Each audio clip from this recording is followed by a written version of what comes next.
Қазіргі таңда көпшілік адамдардың мақсаты ол квартира алу, машина алу, немесе өз балаларын шетелге оқуға жіберу. Әрине бұндай мақсаттарды орындау үшін қосымша капитал керек.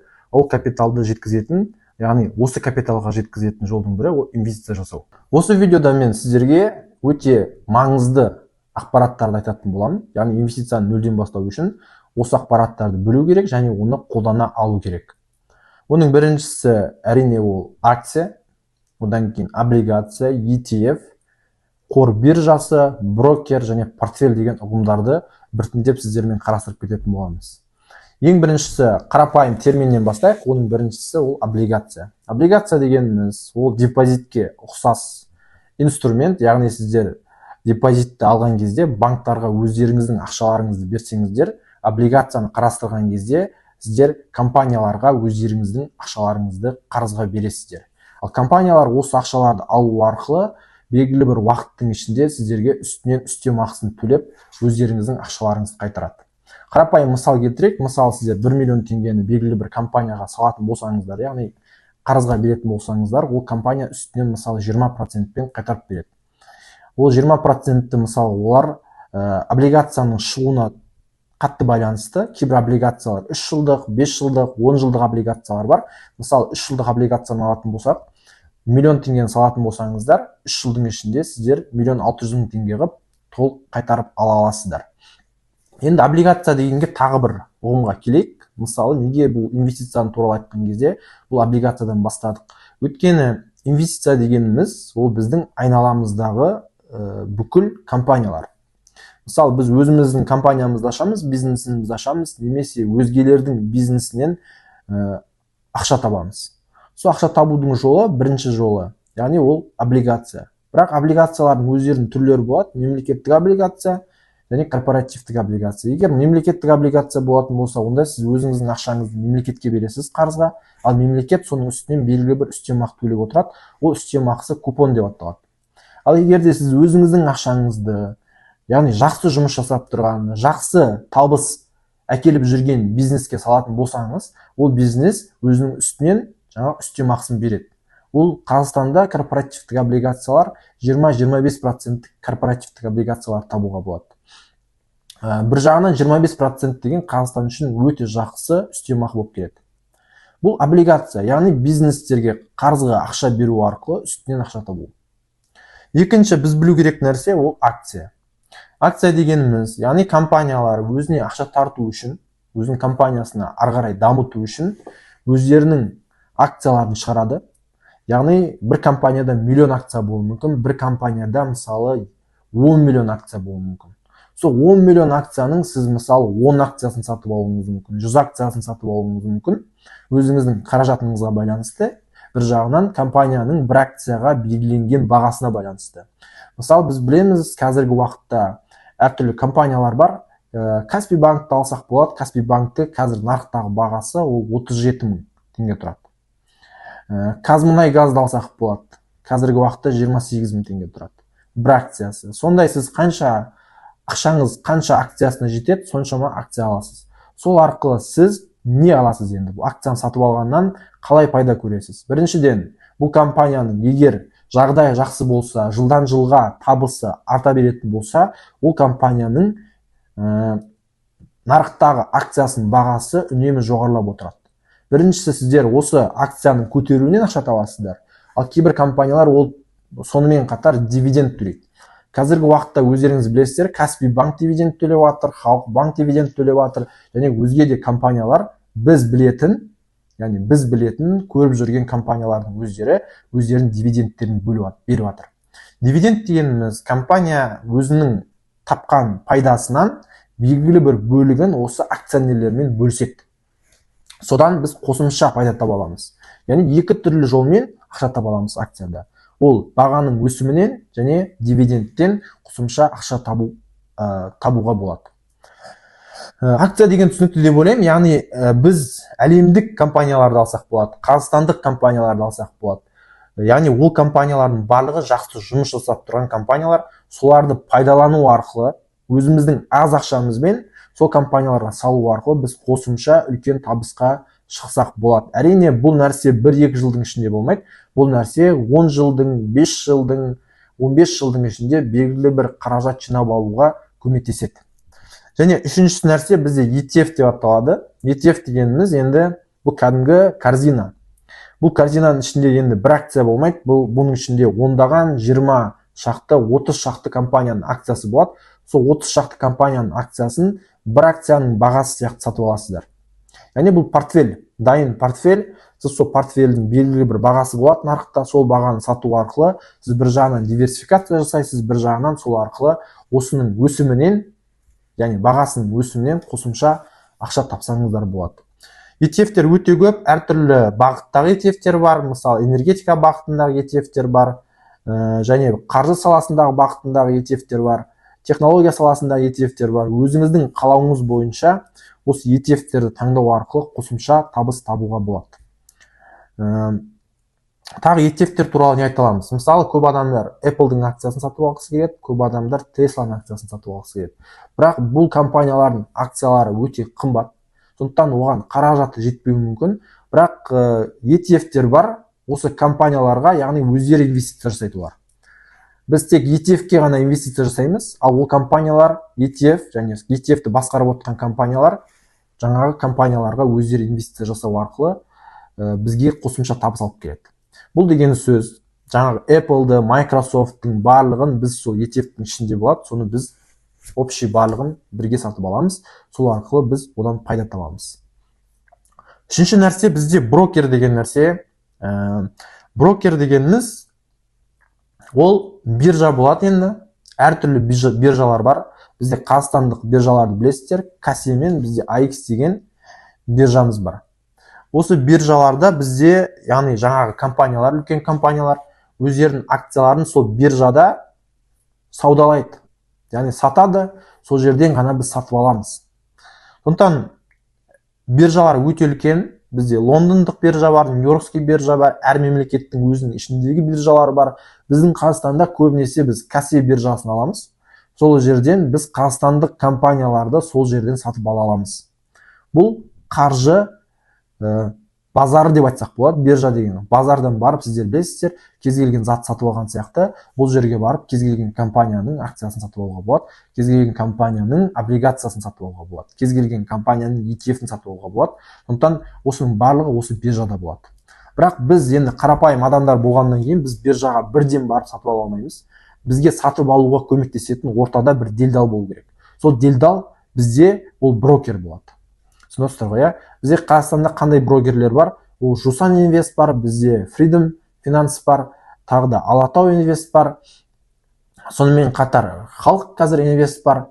Өте көп брокерлер бар, бірақ көп адамдар қолданылатын брокерлердің бірі осы Freedom Finance және Жусан Инвестті көп адам қолданылады. Мен өзім осы Freedom Finance'ты қолданамын, өйткені оның ішінде көп облигациялар бар, оның ішінде көп акциялар бар. Және де өте сенімді брокерлер болып келеді. Бұл Freedom Finance қанша жылдан бері осы салада жұмыс жасап жатыр, және шетелдік компаниялардың акцияларын сатып алған кезде бұл жерде комиссиясы ең төмен брокерлердің қатарына жатады. Қазақстандағы ең төмен брокер комиссиясы шетелдік компанияны сатып алған кезде осы Freedom Finance болып табылады. Тағы да не айтамыз? Портфельді айтамыз, яғни бізде әртүрлі экономикалық ситуациялар бар. Қазіргі кездің өзінде білесіздер, нарық үлкен шайқалып жатыр. Оның ішінде осы нефтегазовый саласы бар, жақсы өсіп жатқан. Бір жағынан фондовый биржа қатты төмендеп жатыр. Сондықтан бұндай кезде әрине портфель сіздерге көмектеседі. Яғни портфельді дұрыс балансқа келтіру арқылы осындай рисктердің алдын алуға болады. Оны әрине алдағы видеоларда айтатын боламыз. Бүгін біз нақты ұғымдармен таныстық. Енді қалай сатып аламыз? Қазір сатып алу жолын сіздерге көрсетейін. Облигациялар мен акциялар сатып алмас бұрын бірінші біз kase.kz деген сайтқа кіресіздер. Осы жерде рынки дегенді басасыздар. Сол жерде бірінші нәрсе государственные ценные бумаги. Осыны басатын болсақ, біз мемлекеттік облигацияларды ашатын боламыз. Жаңа көрсеткенімдей, мына жерде соңғы размещение болған мемлекеттік облигациялар тұр. Мысалы, купонын көріп тұрсыздар, 14-4 болып тұр. Ол сіздерге жеткілікті ма, жеткіліксіз ба, әлде оны енді өздеріңіз шешесіздер. егер біз түсетін болсақ, мына жерде 15-30 деген купоны бар облигацияны көріп тұрық, 15-30. Бұны не үшін көрсетіп жатырмын? Өйткені мемлекеттік облигациялар барлық инструменттерге қарағанда сенімді инструмент болып табылады. Ол сіздердің қолданылып жүрген депозиттеріңізге қарағанда бұл сенімді. Мысалына 15-3 деген облигацияның түрі, мемлекеттік облигацияның түрі, қаржы министрі шығарған бұл облигацияны. Бұл сіздерге мысалы 3 жылға береді. 3 жыл деген көріп тұрсыздар, 3 деген. 3 жыл бойы 15-3 деген процент алып отырасыздар. Ал депозиттің проценті ол жыл сайын өзгеріп отыруы мүмкін. Мүмкін келесі жылы ол 14-ке түсіп кетуі мүмкін, одан кейін 13-ке түсіп кетуі мүмкін. Бірақ мынау мемлекеттік облигацияның купоны ол түспейді сіздерде. 3 жыл бойы осыны алып отырасыздар. Бұны тек қана алу деген сөз емес, бұны басқа облигациялармен бірге алу керек. Сол кезде орташа сіздің процентіңіз жоғары болып есептеледі. Мына жерде көріп отырсыздар, бұл мемлекеттік облигация болғаннан кейін, бұл жерде ең сенімді инструмент болғаннан кейін, олардың беретін проценттері өте төмен болады. Доходность деген сол беріп жатқан қазіргі проценті 15-48 уже. Мына жақта көріп тұрсыздар ғой, ең үлкені 16-95 деген бізде қазіргі кезде шыққан мемлекеттік облигация бар. Бұл 5 жылға беріп отыр. 5 жыл бойы сіз мысалы 17%-тік купон алып отыра аласыздар. Бұл мемлекеттік облигацияға қатысты. Бірінші осыларды анықтап аламыз, купонын көріп аламыз. Одан кейін мына жерде тикерді көріп тұрсыздар міне. Осы тикерді сіз өзіңіздің брокеріңізге кіріп, тикер деген жерге осы сандар мен номерлерді теру керек. Одан кейін сізде осы облигация шығады. Содан кейін сатып алып, соны қолдана берсеңіздер болады. Келесі нәрсе бізде көрсеткім келіп тұрған ол корпоративтік облигациялар. Тағы да рынке дегенге кіреміз. Енді корпоративтік облигациялар кіреміз. Корпоративтік облигациялар олар мемлекеттік облигациялар қарағанда жоғары табыс береді. Және де депозитке қарағанда жоғары табыс береді. Мысалы, біріншісі BI группты көріп тұрмын, частная компания BI дегенде. Қараңыздар, 19.5 бір жыл бойы береді сіздерге, 19.5% береді екен. Бұл жерде тағы да көріп тұрсыздар, даже доллармен 10% беретін компаниялар бар. Транзит транс логистикс деген көріп тұрсыздар, доллармен 10% береді. 9.5, 11% беретін компаниялар бар. Әрине, бұларды енді корпоративтік облигациялар болғаннан кейін, бұларды зерттеп барып қана бұларға инвестиция салу керек. Өйткені бұлардың енді сенімділігі мемлекеттік облигациялар мен депозиттерге қарағанда төмендеу болып келеді. Бұлардың барлығы бизнестер, түсініп тұрсыздар. Ал бизнестер деген ол біреуі жақсы болуы мүмкін, біреуі жаман болуы мүмкін. Соған байланысты бұларды дұрыс таңдау керек. Мына жерде көріп отырсыздар, 21%, 21%, 22%-тік облигациялар бар. Корпоративтік облигациялар, мысалы, мост деген көріп тұрсыздар, 24.5% уже өздерінің купондарын береді. Сондықтан осыларды анықтап аласыздар. Осыны осы жерде тикерін өздеріңіз брокерлік счеттарыңызға жазасыздар, брокерлеріңізге жазасыздар. Содан кейін сол жерден сатып алып, бақылап отыра берсеңіздер болады. Бұл корпоративтік облигацияларға байланысты. Енді акцияларға келетін болсақ, дәл осы жерден, барлығы осы кассе деген сайттан көріп аласыздар. Акцияларды қалай анықтайсыздар? Мысалы, акция көріп тұрсыздар, соған басамыз. Мына жерде лидері роста деген бар, лидері падения деген бар. Осы жерде қарап отырсаңыздар болады. Қандай компаниялар өсіп жатыр, қандай компаниялар бізде ең тұрақты, яғни ликвидный, тез сатып алуға болады, тез сатып жіберуге болады. Сондай компаниялардың тізімі мына жерде жазылып тұр. Енді қараңыздар. Народный банктың даже акциясын көрдіңіздер мына жерде 394 болып тұр. Бұл жерде тек қана біз бағаларын ғана көре аламыз. Сосын соны сатып алуларыңыз келсе, осы компанияны сатып алуларыңыз келсе, мына жерде код деп тұр, сол тикерді осыны алып барып жаңағы брокерлік өздеріңіздің брокерлеріңізге апарып осын жазу керек, сол арқылы сатып алып отыра беруге болады. Түсініп тұрсыздар, мына жерде ашатын болсаңыздар, барлық компаниялардың бағасы көрініп тұр. Бізге керек компаниялардың барлығы осы жерде, қазақстандық компаниялардың бағалары осы жерден көріп алып, тикерлерін көріп алып, соларды сатып алып отыра берсеңіздер болады. Бірінші, егер сіздер счет ашқан болсаңыздар, бірінші оны қалай ашу керек екенін көрсетейін. Мысалы, бастапқы жағын, бірінші мына жерге жазасыздар, freedom деп. Freedom Broker деп тұрады сіздерде. Freedom Brokerге кіресіздер.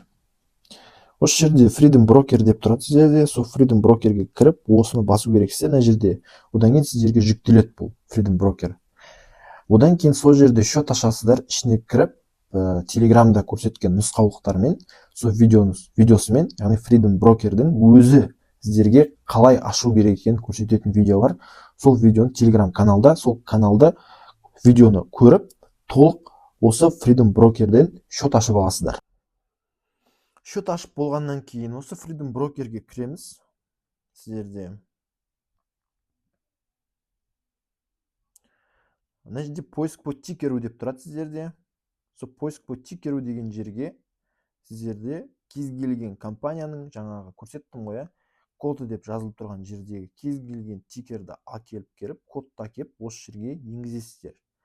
Мысалы, Халықбанк болатын болса, Халықбанктың мына жерде тұр коды, соны енгізесіздер. Қазмұнайгаз болса, Қазмұнайгаздікін енгізесіздер. Сол арқылы сатып ала берсеңіздер болады екен. Мен біреуін көрсетейін. Мысалы, Халықбанкты ашасыздар. Мысалы, 394 болып тұр ма? Мына жерде торговать дегенді басасыздар. Количествосы 1 ма? Соны біреуін теріп, мына выставить приказ на покупку дегенді басасыздар. Сол арқылы сіздер кез келген акцияны, облигацияны сатып алып, осы жерден бақылап отыра берсеңіздер болады.